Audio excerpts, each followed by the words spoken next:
Muy buenos días, hermanos, que el Señor les bendiga. Espero amanecieron bien y que ya pudieron deleitarse en la palabra del Señor haciendo observación, interpretación y aplicación.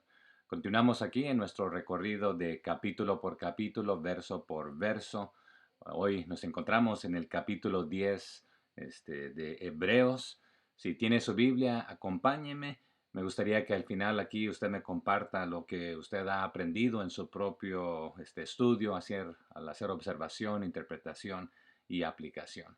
Si no lo ha hecho, aquí le comparto el texto en la pantalla para que pueda seguirme mientras doy unos breves comentarios. Así que le invito a seguir ahí con su vista, y si va manejando, pues escuchando el audio o está trabajando de la misma manera. Aquí el capítulo 10, una continuación del 9. Si le pusiéramos un encabezado aquí, diría algo como Cristo, el sacrificio que fue para una vez y para siempre. Ya lo vimos en parte en el capítulo anterior, pero aquí lo va a recalcar. Porque la ley, verso 1, porque la ley teniendo la sombra de los bienes venideros, no la imagen misma de las cosas, nunca puede, por los mismos sacrificios que se ofrecen continuamente cada año, hacer perfectos a los que se acercan. Entonces, el sistema antiguo, el viejo, el que estaba bajo la ley de Moisés, solamente era una sombra, era un ejemplo, una imagen. También vimos que utilizó anteriormente otras palabras como ilustración de lo que era, de lo que es verdadero. O sea que la ilustración o el ejemplo o la imagen no es aquella cosa. Un ejemplo que podríamos utilizar, si usted ve una de mis fotos, es como estar viéndome a mí, aunque no soy verdaderamente yo a quien usted está viendo. Es una imagen que ha capturado la esencia más o menos de quién soy, pero usted no le puede hablar, no puede escuchar, pero aquí es aún algo más grande. Lo anterior, el sistema antiguo bajo la ley de Moisés, era una sombra, aún oscura, que no detalla muy bien lo que realmente es, pero no es la misma imagen de lo que es. Entonces, la idea es de que al ser algo oscuro ahí, que le da una vista previa, no es realmente lo que uno, o lo que no ha venido todavía, es lo que les está diciendo. Um, y la cosa buena, bueno, la encontramos en Jesucristo. Entonces los sacrificios que se hacían antes bajo el sistema antiguo tenían que repetirse una y otra vez cada año, año tras año, pero nunca tuvieron la posibilidad y la capacidad o el poder para realmente limpiar y purificar a aquellos que venían en alabanza, en adoración, en sacrificio, ah, al tiempo de ofrecer estas ofrendas y sacrificios. Dice el 2. De otra manera cesarían de ofrecerse, pues los que tributan este culto, limpios una vez, no tendrían ya más conciencia de pecado. Entonces la situación sería esta, que si aquello que se ha ofrecido, que comenzó ahí con el verso 1, pero si todo esto tenía la capacidad de poder proveer una limpieza perfecta y entera, estos sacrificios, entonces ya también se hubiesen detenido, ya no sería necesario porque ya cumplieron y lograron el objetivo de limpiar una vez y para siempre al que vino al culto, a la adoración, en ofrenda y sacrificio al Señor. Pero, ¿cuál es el problema? Bueno, continúan porque ustedes confían en ellos, pero la realidad es que no son necesarios porque Jesucristo ya cumplió esto. Él es el que purifica, pero si estos pudieran, entonces ya también estarían purificados y no necesitarían más de esto, pero lo necesitan día tras día, año tras año, ah, y, y sus conciencias todavía tienen culpa de pecado, entonces no se encontrarían ahí libres de esta conciencia. Verso 3. Pero en estos sacrificios cada año se hace memoria de los pecados, o sea que para el colmo no solamente no bastan para limpiarlos una vez y para siempre, sino que lo contrario, esos sacrificios lo que hacen en realidad es que a ustedes les recuerdan cuáles son sus pecados año tras año, o sea que los traen en memoria. Verso 4.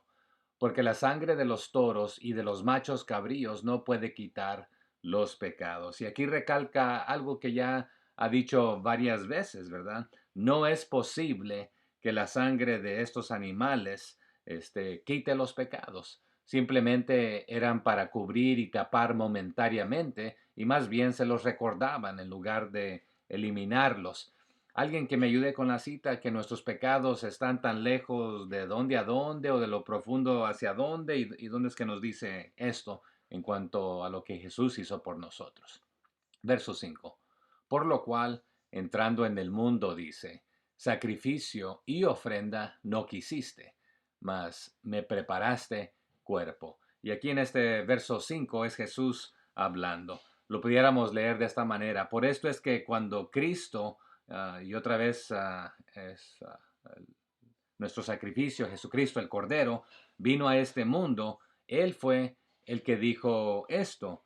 Tú no querías sacrificios de animales como ofrenda para los pecados, pero tú a mí me diste un cuerpo, siendo Dios Hijo, para ofrecerlo como el Cordero perfecto por estos pecados. Verso 6.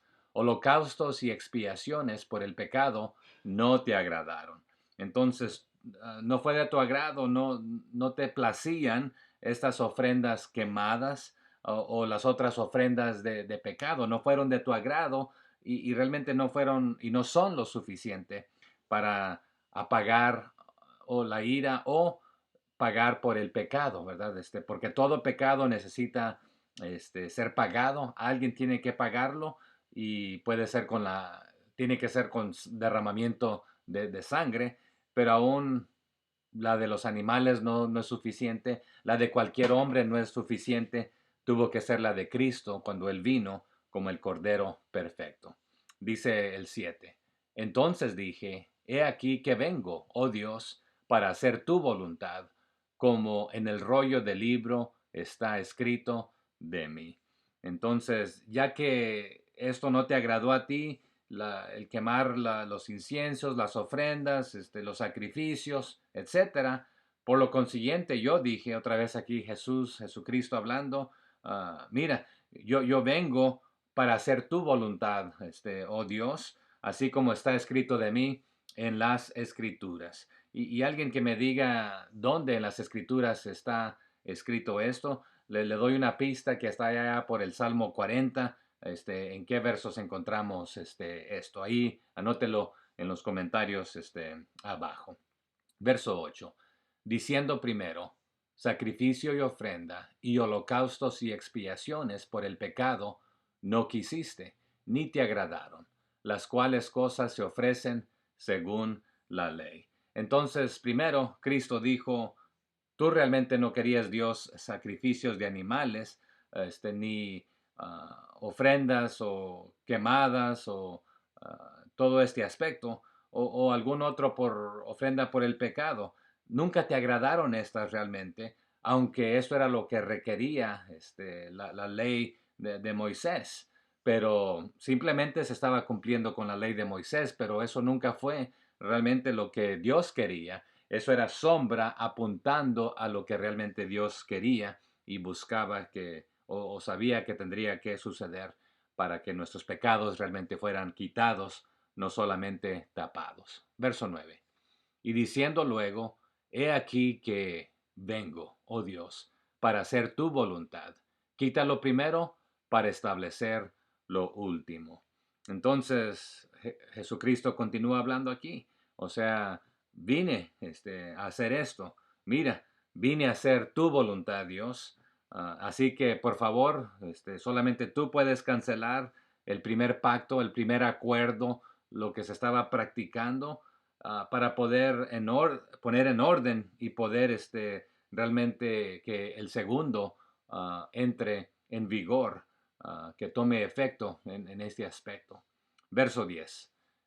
En esa voluntad somos santificados mediante la ofrenda del cuerpo de Jesucristo, hecha una vez para siempre. Y aquí está la clave.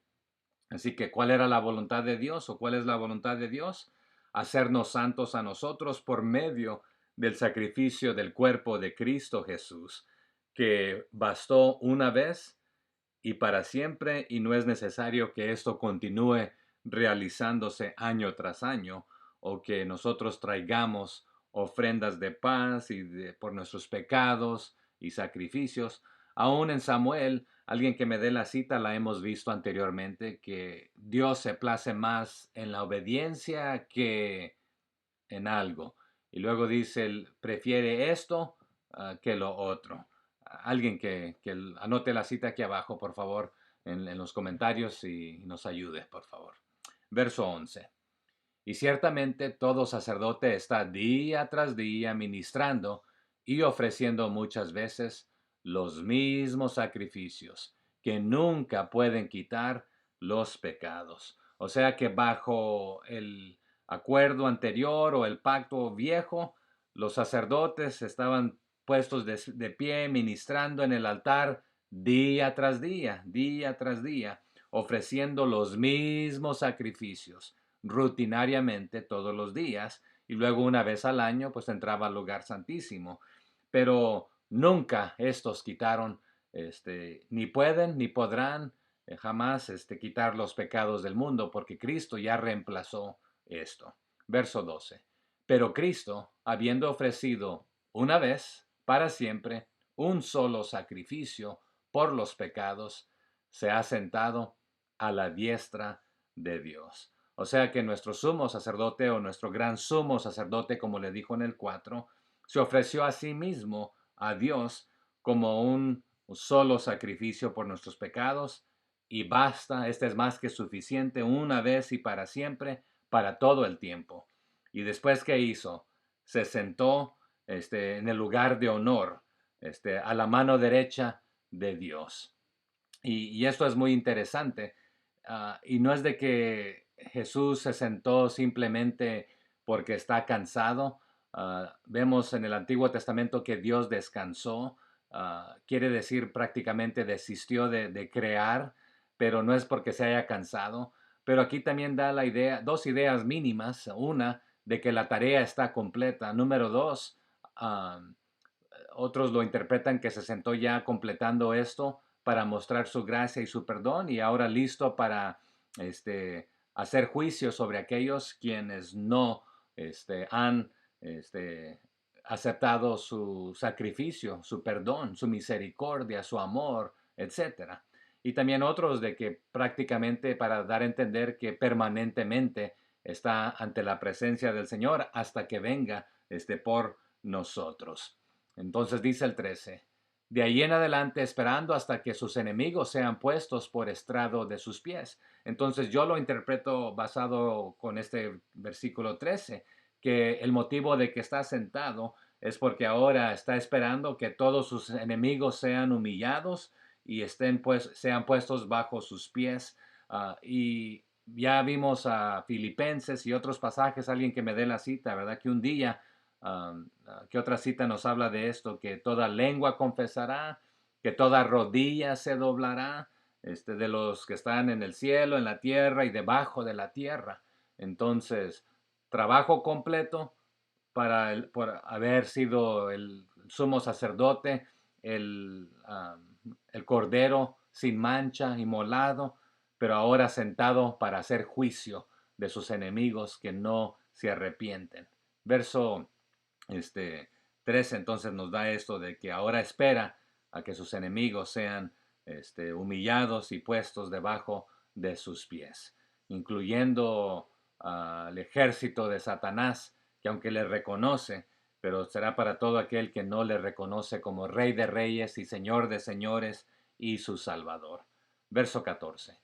Porque con una sola ofrenda hizo perfectos para siempre a los santificados. Entonces aquí recalcando nuevamente que un solo sacrificio, una sola ofrenda perfecta nos hizo aquellos que hemos recibido estos santificados, santos nos ha hecho nos ha apartado, nos ha limpiado, nos ha purificado, nos ha justificado, como lo quiera nombrar. 15. Y nos atestigua lo mismo el Espíritu Santo, porque después de haber dicho, entonces el Espíritu Santo también testifica esto, porque esto fue lo que el Espíritu Santo dijo, el 16. Este es el pacto que haré con ellos, después de aquellos días, dice el Señor, pondré mis leyes en sus corazones y en sus mentes las escribiré. Entonces, este es el nuevo pacto que yo hago con mi pueblo, con mi gente, en ese día, dice el Señor. Y realmente aquí, en esos días también se puede traducir de la manera, la Valera dice después de aquellos días, algunas interpretaciones, algunas versiones dicen en aquel día. Pero ¿qué es lo que dice el Señor? Es lo importante aquí. Pondré mis leyes en sus corazones y en sus mentes las escribiré. ¿Y qué pasaje está citando ahí? Alguien que me ayude, póngalo aquí en los comentarios. Le doy una pista que está allá por Jeremías 31. Me da ahí los versos de este. Dice el 17. Añade, y nunca más me acordaré de sus pecados y transgresiones. O sea que continúa diciendo él esto. Yo nunca, jamás me acordaré de sus pecados y de sus transgresiones. Esto es lo que va contra la ley. Y también este pasaje continúa siendo citado ahí de Jeremías 31, que va pegado con el anterior. Verso 18. Pues donde hay remisión de estos, no hay más ofrenda por el pecado. Así que cuando el pecado ha sido perdonado, entonces ya no hay nada más que se tiene que ofrecer en tipo de sacrificio, porque uno, el de Jesucristo, bastó una vez y para siempre, y cuando usted lo recibe, Él le perdona o le perdona el pecado. Y aquí está la diferencia también. A veces no hacemos la diferencia entre el perdón del pecado por el pecado y el perdón de los pecados, ¿verdad? Todos nacimos con la naturaleza pecaminosa. Deliberadamente fuimos en contra de la voluntad de Dios. Entonces al arrepentirnos, Él nos perdona y ¿qué nos dice? Alguien que me dé la cita, que si confesamos nuestros pecados, Él es fiel y justo para perdonarnos de nuestros pecados y limpiarnos de toda maldad. Entonces, cuando nuestros pecados han sido perdonados, entonces, ¿qué sucede? Ya no hay necesidad de ofrecer más ofrendas o más sacrificios. Y aquí, comenzando en el verso 19, se les va a hacer un llamado a los hebreos de parte del autor o los autores aquí inspirados por Dios a que perseveren, a que continúen, a que no retrocedan, a los que ya han creído que sigan adelante, que marchen en lo que han creído, que sean firmes. Así que arrancamos con esta sección aquí del 19 en adelante. Un llamado a la perseverancia. Dice el 19. Así que, hermanos, teniendo libertad para entrar en el lugar santísimo por la sangre de Jesucristo. Entonces, además o por lo consiguiente, hermanos y hermanas, podemos entrar confiadamente al lugar santísimo, el celestial, no el terrenal aquí. ¿Por qué? Por la sangre de Jesucristo, por el sacrificio que Él hizo, porque Él derramó su sangre. Fuimos comprados por precio, con precio de sangre. Dice el 20. Por el camino nuevo y vivo que Él nos abrió a través del velo, esto es, de su carne. Entonces, en acorde con el 20 es por su muerte, por su carne, se puede decir también. Jesús nos abrió este nuevo camino, dándonos vida a través de esta cortina para atravesarla y entrar al lugar más santo, al lugar santísimo, en el cielo ante la presencia del Señor. Y ya vimos en capítulos anteriores que Él traspasó los cielos, como diciendo, traspasó esta cortina, el velo que nos separaba de nosotros, nuestros pecados de Dios. Así que su carne fue el motivo al Él depositarla en la cruz como sacrificio, como ofrenda, derramando su sangre por nosotros. y resucitando para traspasar este velo, los cielos, para entrar al cielo. Entonces dice el 21, y teniendo un gran sacerdote sobre la casa de Dios. O sea que nosotros ahora solo somos los que tenemos este gran, este sumo sacerdote, quien gobierna, quien está sobre los asuntos de la casa de Dios. Anteriormente nos dijo que eran hombres pecaminosos los que estaban sobre la casa de Dios y que ellos mismos tenían que ofrecer ofrendas y sacrificios. Pero ahora es Jesucristo el mismo sacrificio y ofrenda y no tenemos otra necesidad de otro. Él es nuestro gran sumo sacerdote. Y aún en los escritos de Pablo vimos que el obispo, el diácono, el anciano, el presbítero necesita ser una persona que sabe gobernar bien su casa personal, a su esposa y sus hijos, para una sola familia, para después poder gobernar bien la casa de Dios, que está compuesta de muchas familias. Pero aquí nuestro gran sumo sacerdote gobernando la casa de Dios, liderando, es ahora nuestro gran sumo sacerdote Jesucristo. Verso 22. Acerquémonos con corazón sincero, en plena certidumbre de fe, purificados los corazones de mala conciencia y lavados los cuerpos con agua pura.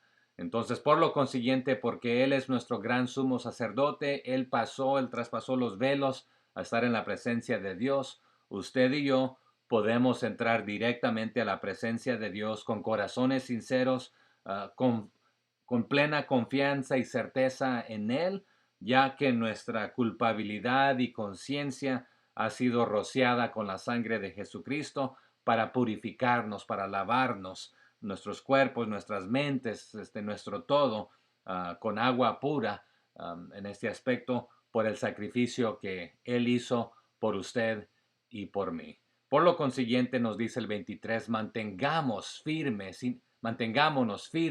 sin fluctuar la profesión de nuestra esperanza, porque fiel es el que prometió.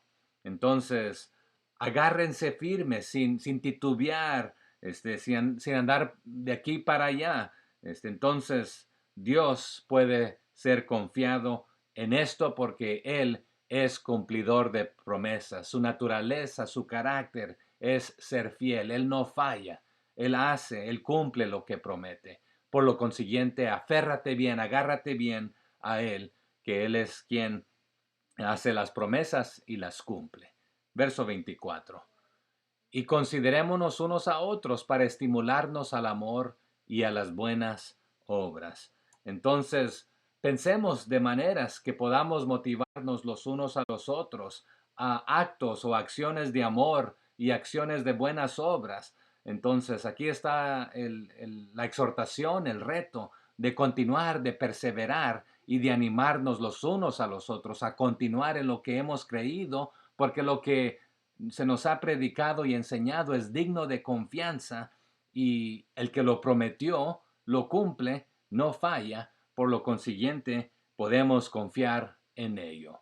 Y nos anima también aquí en el 25, por lo consiguiente, no dejando de congregarnos como algunos tienen por costumbre, sino exhortándonos y tanto más cuando veis que aquel día se acerca.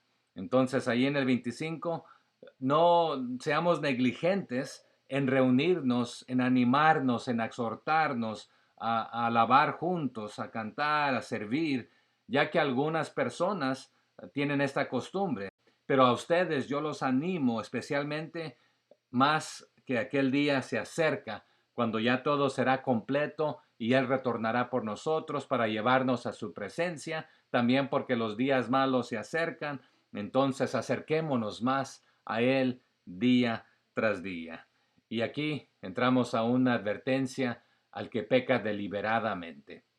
Entonces, la realidad es esta, de que si Él ya nos ha perdonado, nos ha limpiado, nos ha purificado, nuestra práctica como hijos de Dios, perdonados, santos, apartados del pecado, no debe ser ya más una de vivir en la práctica del pecado. No quiere decir que no de vez en cuando cometemos un error. No somos perfectos, nadie aquí en esta tierra. Pero si ya usted lo hace deliberadamente como práctica, aquí esta advertencia es para nosotros. Dice el 26, porque si pecáremos voluntariamente después de haber recibido el conocimiento de la verdad, ya no queda más sacrificio por los pecados. En otras palabras, queridos hermanos y hermanas, si nosotros deliberadamente continuamos en el pecado después de haber sido sacados y rescatados de ahí, después de haber conocido la verdad, ya no hay otro sacrificio porque este debe bastar y ser suficiente, pero ya no hay sacrificio que nomás te cubra los pecados o te perdone los pecados, sino que es uno. Pero si realmente Él te sacó, ¿por qué quieres regresar allá? Y si regresas, la pregunta es, ¿realmente has salido? ¿Has permitido que Él te saque de esa clase de vida? Entonces, la costumbre de un cristiano no debería ser rutinariamente estar pecando. Si el mundo no puede notar la diferencia entre un cristiano y un no cristiano, estamos mal, el que es cristiano. O sea que el cristiano no debería mentir las mismas veces que el no cristiano miente. O el cristiano no debería robar así como un no cristiano roba. El cristiano debería tratar a su esposa de una manera mejor que la trata el no cristiano. Es lamentable cuando es al revés, pero aquí está la advertencia que ya no hay otro sacrificio porque este bastó una vez y para siempre. 27. Y sino una horrenda expectación de juicio y de hervor de fuego que ha de devorar a los adversarios. Entonces, y déjeme, bueno, ya leímos el 26, ¿verdad? El 27, entonces ya nuevamente también ya lo leímos, pero solamente es una terrible expectación aquí que hay, horrenda le nombra. También se puede traducir terrible, pero es aquí fuerte esta palabra del juicio de Dios y el fuego ardiente que consumirá a sus enemigos. Entonces, si usted vive en continuo pecado en contra de Dios, puede ser lo más probable que usted nunca se ha arrepentido de sus pecados y lo que usted va a enfrentar es este juicio de Dios. El hervor, dice, de fuego y de la expectación del juicio de Dios, que está diseñado para los adversarios, aquellos que no se arrepienten, aquellos que rechazan a Jesús. Y nos dice la Biblia, alguien que me ayude con la cita, que solamente hay un pecado que el Señor no perdona y es en la blasfemia en contra del Espíritu Santo, dando a entender que usted maldice a Dios, pero nunca se arrepiente, o rechaza más bien el perdón, la misericordia, el amor que se le ofrece a usted. Dice el 28, el que viola la ley de Moisés, por el testimonio de 2 o 3 testigos, muere irremisiblemente. Así que quiero que piensen conmigo de esto, les va a decir. Algunos de ustedes que rehúsa obedecer la ley de Moisés, lo que ustedes practican, de que esta persona que no obedece la ley de Moisés, simplemente por testimonio de 2 o 3 testigos, se le mata sin misericordia, lo pone a muerte sin tenerle ninguna clase de misericordia por no obedecer la ley. Entonces les va a decir, ahora piensen en esto, ahí en el verso 29. ¿Cuánto mayor castigo pensáis que merecerá el que pisoteare al Hijo de Dios y tuviere por inmunda la sangre del pacto, en la cual fue santificado e hiciere ofrenda al Espíritu de gracia? Entonces, si ustedes que matan a alguien que no obedeció la ley con el testimonio de 3 testigos, 2 o 3, y lo matan sin misericordia, ahora piensen en esto, que el castigo puede ser más severo, más fuerte para aquellas personas que han pisoteado, que han maltratado al Hijo de Dios, a Jesucristo, y han maltratado y pisoteado la sangre del pacto, del nuevo pacto, la que nos hace santos a nosotros. Am, Como que si no fuésemos santos en este aspecto. Han insultado y han rechazado al Espíritu Santo, quien es el que nos trae la misericordia de Dios. Nos dice la Biblia, alguien que me dé la cita, que es el Espíritu Santo que nos convence de pecado. ¿Dónde es que nos dice esto? Pero el que hace esto afrenta al Espíritu Santo de gracia, nos dice ahí en el 29. Um, el 30. Pues conocemos al que dijo, mía es la venganza, yo daré el pago, dice el Señor. Y otra vez el Señor juzgará a su pueblo.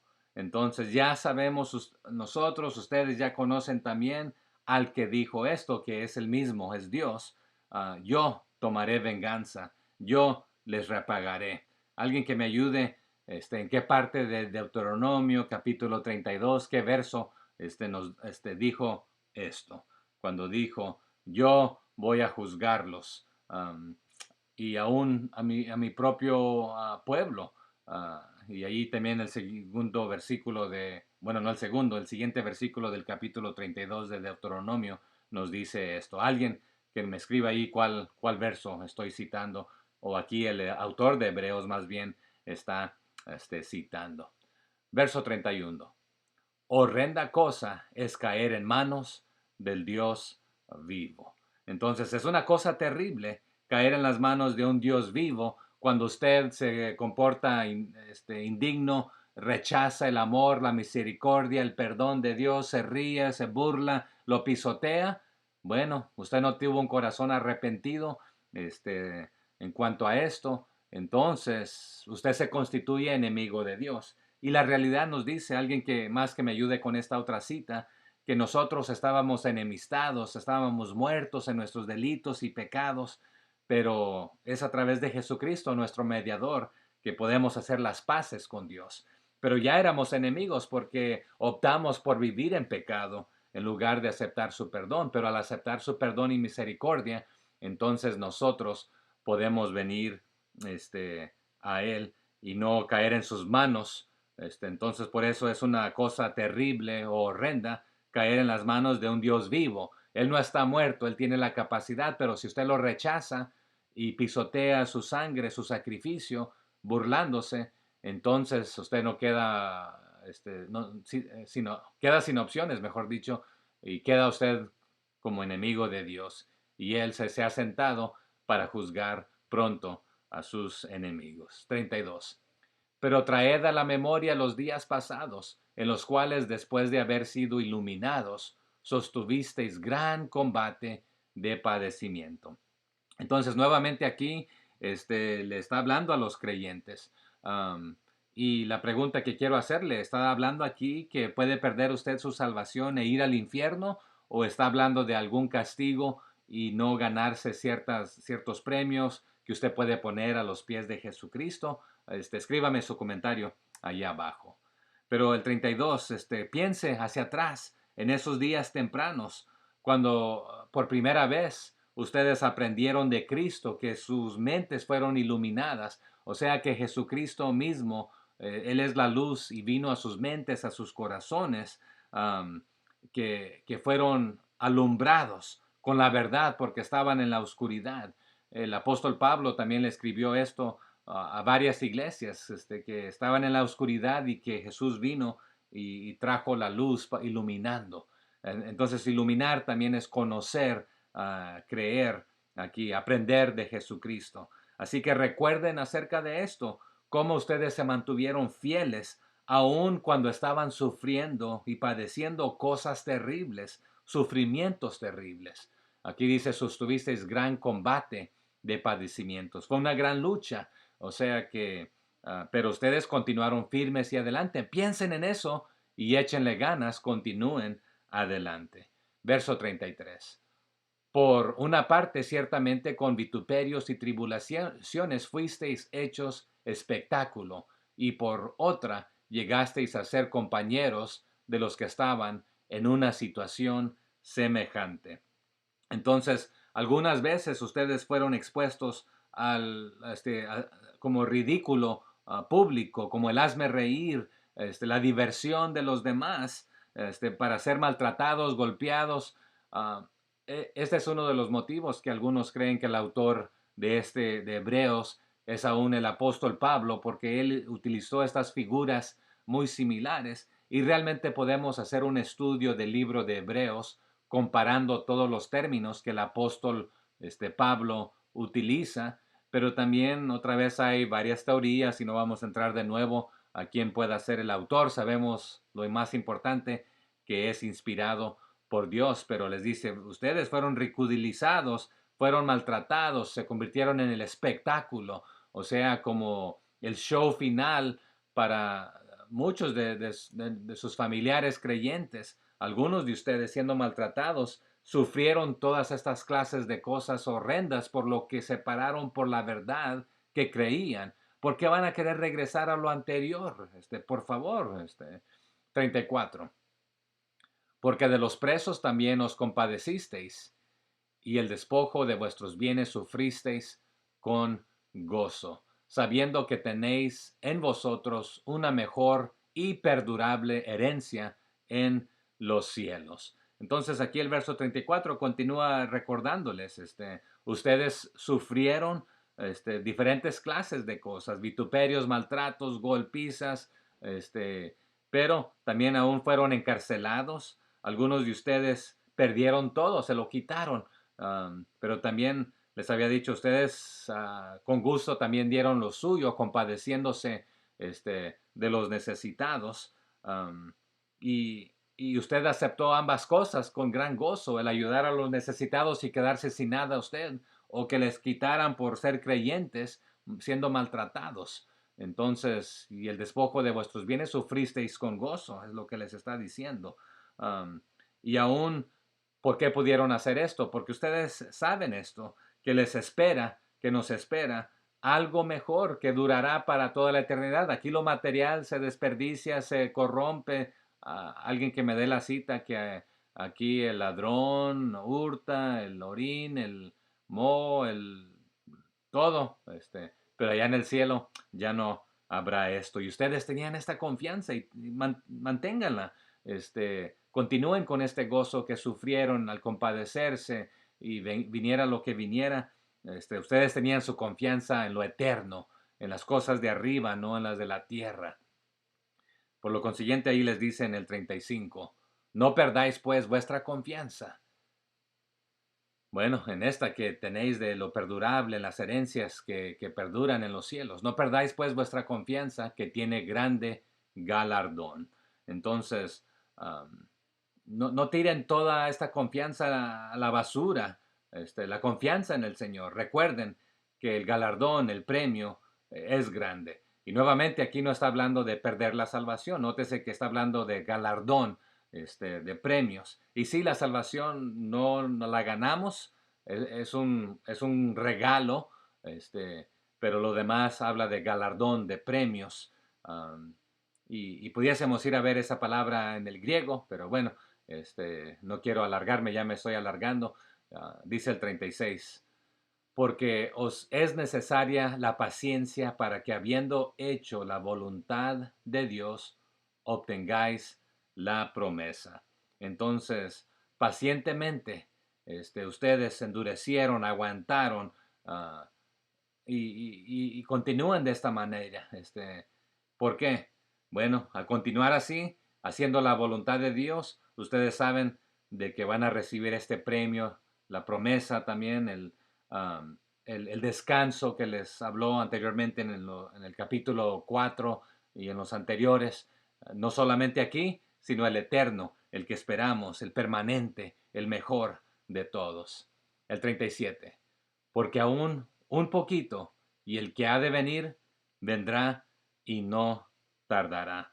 Así que tengan paciencia, aguanten un rato más, ya viene Él, no va a retardar. Y bueno, alguien que me dé la cita ahí, que el Señor no retarda su promesa, sino que es paciente, ¿verdad? Queriendo que todos procedan al arrepentimiento, ¿verdad? Entonces, Él no quiere que ninguno, pero está siendo paciente esperando pero ya falta un poquito, ha de venir, vendrá, no tardará. Y bueno, en el tiempo de Dios será. No podemos poner fechas, muchos se han atribuido atrevido, perdón, a hacer esto, pero no es bíblico porque nos dice la misma Biblia que nadie sabe el día ni la hora, sino que estemos preparados. Pero poquito otra vez, para el Señor es poquito, para nosotros pueden pasar otros 100 años o otros 1000 años o más o menos. Puede ser hoy, puede ser mañana, no nos dice, ¿verdad? Pero estemos listos. Pero les dice, ánimo, falta poco. Y si no viene en su venida, pues fueron firmes y los resucitará y los llevará. Pero si viene mientras ustedes están vivos, pues falta poco. 38. Mas el justo vivirá por fe, y si retrocediere, no agradará a mi alma. Entonces, mis justos son los que viven por medio de la fe. Y aquí también se puede traducir, o los justos que son míos viven por medio de ser fieles, o los que son justificados son los que viven por medio de la fe. Hay muchas maneras de traducir 38, más el justo vivirá por la fe. Entonces, el que es justificado vive por la fe. El que pone su fe en Jesucristo es justificado y continúa en esta fe y no retrocede para agradar, no agradar al alma, sino que continúa adelante. Entonces, y Él no se agrada en aquel que retorna o regresa atrás. Alguien que me diga dónde el Señor dijo algo similar, le doy una pista, está allá por Habacuc, capítulo 2. Usted me da los versos y lo escribe aquí en los comentarios, por favor. Y el verso 39 dice, pero nosotros no somos de los que retroceden para perdición, sino de los que tienen fe para preservación del alma. Entonces nosotros no somos como aquellos que retornan al mundo o que le dan la espalda a Dios para su propia destrucción, sino que nosotros somos los fieles, los que tenemos fe, los que nuestras almas han sido verdaderamente salvas. Entonces aquí podemos deducir que los que retroceden realmente nunca fueron creyentes, o fueron creyentes pero no ganarán su galardón. Pero lo que no está diciendo es de que pierdan su salvación. Y aquí también esto se asemeja mucho a lo que el apóstol Pablo le dijo a varios de sus hijos en el ministerio. Demas me ha dejado amando más a este mundo, otros han regresado, etcétera. Pero otra vez, antes estaban en el ministerio, colaboraban, eran cristianos. También vemos la ocasión del apóstol Pablo que dice, bueno, lo he entregado a Satanás para que haga de su cuerpo lo que él quiera, pero en aquel día su alma, su espíritu sea salvo.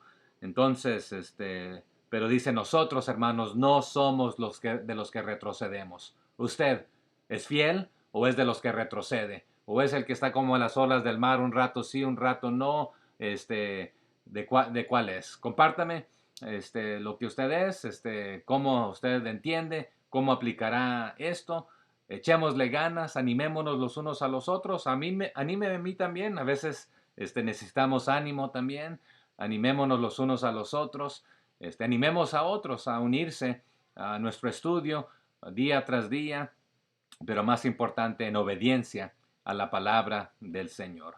Comparta este video, suscríbase si no lo ha hecho, compártalo y compartan lo que usted está aprendiendo. Bendiciones.